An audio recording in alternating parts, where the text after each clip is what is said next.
Notre prochain invité, il est candidat à la mairie. On a appris ça il y a quelques jours pour les prochaines élections du 2 novembre prochain. Michel Mercier, bonjour. Bonjour. Comment ça va? Ça va très bien. De grosses et grandes décisions? Ah oui, c'était une grosse décision. J'aime les projets. Puis celui-là, il n'était pas planifié depuis très longtemps. C'est ma passion, les défis. Qu'est-ce qui vous incite? Parce que, bon, vous le dites dans votre communiqué de presse, vous avez été conseiller municipal durant 12 ans, vous êtes propriétaire d'Atelier Décor Mercier. Qu'est-ce qui vous incite à faire ça? Pourquoi pas conseiller? Pourquoi à la mairie? Mais, Michel, j'ai été 12 ans conseiller, j'ai appris beaucoup, la machine. Et quand j'ai quitté, après 12 ans, je me suis dit, j'ai un autre défi à terminer, c'était mon entreprise. Les agrandissements, puis le développement de mon entreprise et la relève avec mes enfants. J'étais rendu à cette étape-là, donc je ne pouvais pas continuer le rôle de conseiller ou de maire, parce que j'ai été approché maire quand j'ai quitté. Et j'avais une grosse décision à prendre, c'était quel bord tu prends. Là, j'ai dit, je vais penser à ma famille, à mes enfants, parce que l'entreprise va très bien, mais elle n'était pas structurée pour que je quitte l'entreprise. Donc aujourd'hui, qu'est-ce qui me fascine? J'ai la passion de revenir en politique dans le dossier de la mairie, parce que j'ai beaucoup à donner avec l'expérience que j'ai et le vécu que j'ai me passionne. Et là, c'est important de le mentionner, c'est Valérie, votre fille, oui, et Michael, votre garçon, qui maintenant dirige l'entreprise d'Atelier Décor Mercier, qui est sur l'avenue Sainte-Brigitte, et aussi l'entrepôt de ce boulevard Taché que vous avez construit il y a quelques années. Oui, je suis très heureux parce que présentement, je suis comme un pré-retraité. J'ai mes deux enfants, Valérie et Michael, qui sont très ils sont là. Ils sont là pour ils s'en occupent. C'est une belle relève que vous avez. En passant, ils sont très dynamiques, puis ils ont compris le sens de l'entreprise, le service client. Donc, je peux me permettre de me retirer tranquillement, puis avoir une relève qui continue. Vous savez que le décor Mercier, c'est existe de tout près de 70 ans. Et c'est rare qu'on voit aujourd'hui une entreprise au détail qui réussit à passer plusieurs tempêtes dans l'existence. Et on va fêter nos 70 ans l'automne prochain. Donc, pour moi, c'est une fierté d'avoir réussi la transition qui s'en vient avec mes deux enfants. Mais vous étiez déjà de la relève parce que vous avez relevé l'entreprise de votre père? Oui, j'ai pris la relève de mon père il y a 30 ans environ et j'avais full de projets. Puis depuis, quand j'ai pris ça en main il y a 30 ans, j'étais déjà visuellement une vision d'avenir. Et vous avez vu l'expansion de Décor Mercier depuis 30 ans. C'est que si je serais plus jeune, puis avec tous les avantages que l'entreprise a, je serais encore plein de projets. Mais je suis très heureux de desservir la population de Montmagny et des environs avec les services qu'on offre. Bon. Michel, vous avez de grandes ambitions pour les prochains 4 ans. Entre autres, faire grandir Montmagny, attirer des entreprises et des emplois de qualité, écouter toutes les générations et valoriser l'engagement bénévole. C'est dans le communiqué de presse qu'on a reçu. D'abord, faire grandir Montmagny. Vous voyez ça comment? Grandir Montmagny, je pourrais vous dire une belle phrase que j'ai découverte depuis longtemps, depuis que je suis jeune. C'est que Montmagny, c'est une super de belle ville. On a beaucoup de services. Ça, c'est tous des commentaires que je me fais dire par des nouveaux arrivants depuis 25-30 ans. Et je trouve ça malheureux des fois qu'il y a des personnes de Montmagny qui ne sont pas conscientes de la qualité de ville qu'on a. Parce que c'est tout du monde de l'extérieur qui nous disent que Montmagny, on est chanceux d'avoir tous les services, la tranquillité, une belle ville, un aréna, les hôpitaux, les épiceries, ces choses-là, puis la qualité de vie. Et c'est ça que je trouve le fun d'avoir le monde extérieur qui me motive à répandre le positif de notre ville. Parce qu'une ville comme Montmagny, je vais vous dire, à tous les semaines, je me fais dire par du monde extérieur qu'on était chanceux d'avoir une ville aussi belle, puis aussi...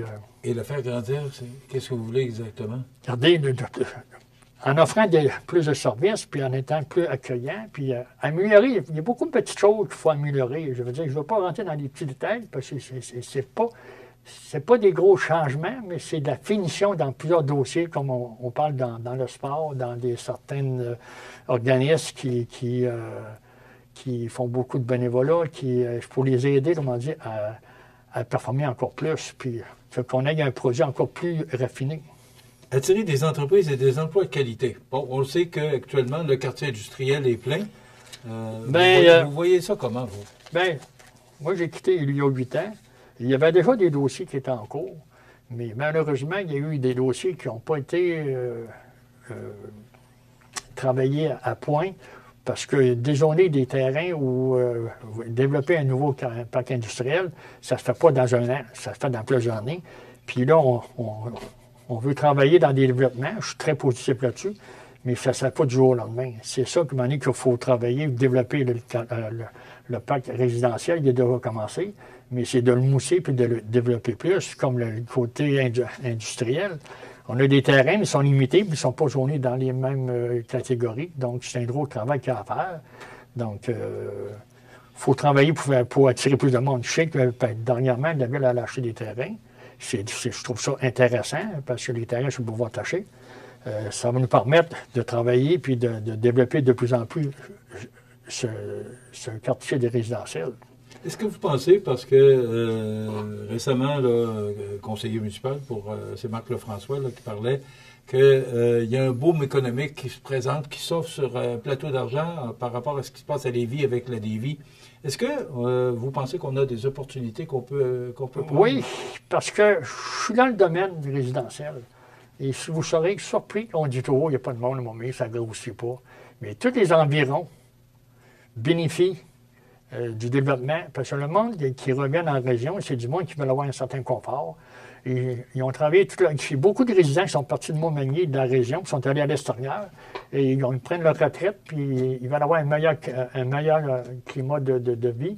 Donc, finalement, ils s'en viennent dans la région, puis ils découvrent que Montmagny, on a une super de belle ville, et la région, qui, pour avoir une qualité de vie plus facile. Écoutez toutes les générations. Oui. C'est un de vos objectifs? Bien, écoutez, ça prend des personnes de tous les âges. Si on veut attirer du monde, il faut que ça soit facile d'accessibilité pour les jeunes, de trouver, améliorer les activités, les personnes âgées, leur donner des accessibilités. Donc, vous voyez, je vous donne un exemple. Le développement qui s'est fait dernièrement sur le pouvoir taché avec 170 logements. Je regarde la clientèle qui est là-dedans. Je suis dans le monde qui me touche. J'ai été surpris de voir comment il y a beaucoup de monde de l'extérieur qui sont venus dans ces résidences-là, dans ces logements-là, qui démontrent qu'il y a du monde qui sont vraiment heureux de vivre dans notre ville, qui est sécuritaire. Puis ça motive aussi le développement résidentiel avec d'autres investisseurs, puis il y a d'autres projets qui s'en viennent. Puis quand j'entends ça, ça fait boule de neige. Valoriser l'engagement bénévole, parce que vous êtes... Oui. Vous avez été plusieurs années président du Festival de Loi Blanche. J'avais été, je ne sais pas combien d'années. J'ai fait deux setups de 5 ans.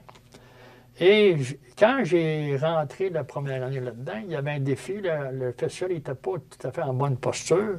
Et j'avais un défi de taille pour relever les manches, pour redonner, comment dire, la fête à sa hauteur.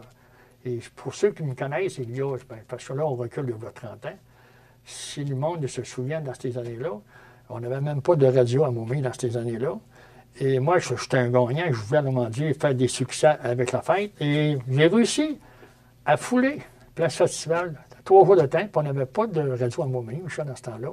On avait juste le journal local. Il dit, qu'est-ce qu'on fait pour attirer du monde là? Bien, moi, la facilité que j'ai, c'est de m'entourer de bonnes personnes.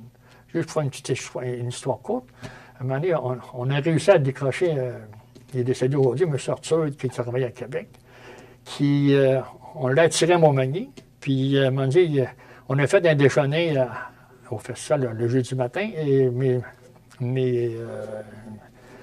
mes directeurs de comité disent « Ouais, Michel, si on fait ça, ça va prendre du monde. » Ben, j'ai dit « Pas de problème. » J'ai dit « Pour avoir du monde, M. Arthur va être là, il est connu, on va faire un déjeuner, mais on va faire un déjeuner gratuit pour tout le monde, puis ça nous prend au moins 2000 personnes. » C'était le début du festival. Savez-vous qu'est-ce qui est arrivé? Quand j'avais un comité dans ces années-là, c'était des femmes d'affaires. M. Arthur, quand il est arrivé à Montmagny, il était bien accueilli. Puis savez-vous comment dire? Il nous a fait un succès de publicité Puis il annonçait à tout le monde à Québec pendant notre déjeuner que Montmagny, c'était la ville la plus accueillante, puis venez voir ce qui se passe à Montmagny. Puis finalement, là, juste avec un contact d'un de mes confrères, ça nous a amené, on dit, 10 jours de fête. Puis on n'avait pas de budget bien, puis ça a été fait. J'ai jamais eu autant de personnes venir visiter Montmagny. La ville était complètement inondée pendant les 2 fins de semaine à cause qu'on avait un produit idéal. Puis M. Arthur, quand il est arrivé à Montmagny, il a vu les bénévoles, il a vu comment ça fonctionnait. Et M. Arthur, il était très, très enchanté de voir qu'est-ce qui se passait chez nous. Donc ça, c'était mon premier mandat. Puis quand j'ai retourné au deuxième mandat, 6-7 ans plus tard, il y avait des petits problèmes de rentabilité de ces choses-là. Je suis retourné au 25e et je me suis entouré d'une belle équipe. Puis moi, ma force, c'est pas parce que je suis le meilleur. J'ai la qualité de m'entourer de personnes qui me complètent. Et c'est ça qui fait ma force. Puis au conseil de ville, c'est la même philosophie que je vais prendre. Si je vais, comme maire, quand je serai maire au mois de novembre, je regarde les conseillères qui se présentent, puis je trouve, personnellement, ça me motive parce qu'il y a du bon potentiel là-dedans. Et que c'est ça, on m'a dit, si on veut réussir, il faut s'entourer de personnes qui ont la même vision que toi.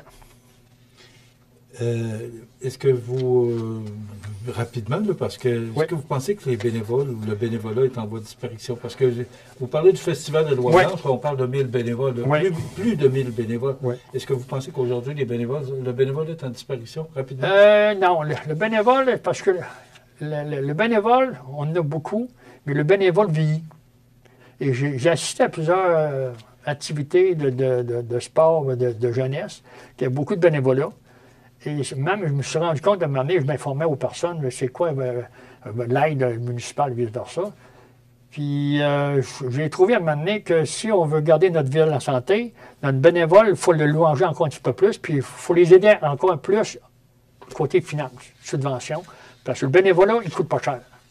Mais c'est notre image pour développer notre ville. Donc, je vais porter une très grosse attention sur le bénévolat pour le valoriser, puis... c'est ça. Michel, il nous reste à peu près 2 minutes. Quelles sont vos priorités? Qu'est-ce que vous voulez mettre de l'avant dans votre plateforme électorale pour votre candidature pour le 2 novembre prochain? Ça me fait plaisir de vous annoncer que, comme tout le monde l'a dit, je vais développer le domaine culturel, résidentiel, industriel et commercial. C'est normal parce qu'on est rendu à cette étape-là, puis il faut développer pour avoir plus de résidents.